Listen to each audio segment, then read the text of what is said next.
નમસ્કાર દર્શક મિત્રો, શું વડાપ્રધાન નરેન્દ્ર મોદીને અંબાણી અને અદાણી સાથે સંબંધો બગડી ગયા છે?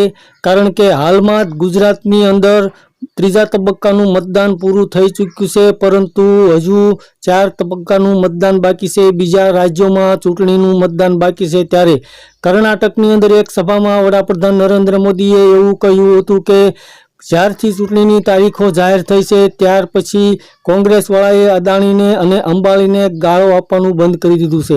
નહીં તો અત્યાર સુધી અંબાણીને અને અદાણીની જ વાતો કરતા હતા. તો હાલમાં શું અંબાણી અને અદાણીના કાળા ધનના રૂપિયા કોંગ્રેસ પાસે આવી રહ્યા છે? શું ટેમ્પો ભરી ભરીને પૈસા કોંગ્રેસમાં અદાણી અને અંબાણી દ્વારા ઠલવાઈ રહ્યા છે?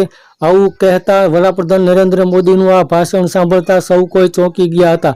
અને જેઓ રાજનીતિમાં ખૂબ જ પ્રખર છે તેઓ પણ આ વડાપ્રધાનના નરેન્દ્ર મોદીના ભાષણથી ચોંકી ગયા હતા અને તેઓ પણ વિચારણા કરી રહ્યા છે કે નરેન્દ્ર મોદી આવું શા માટે બોલી રહ્યા છે. ધન્યવાદ દર્શક મિત્રો.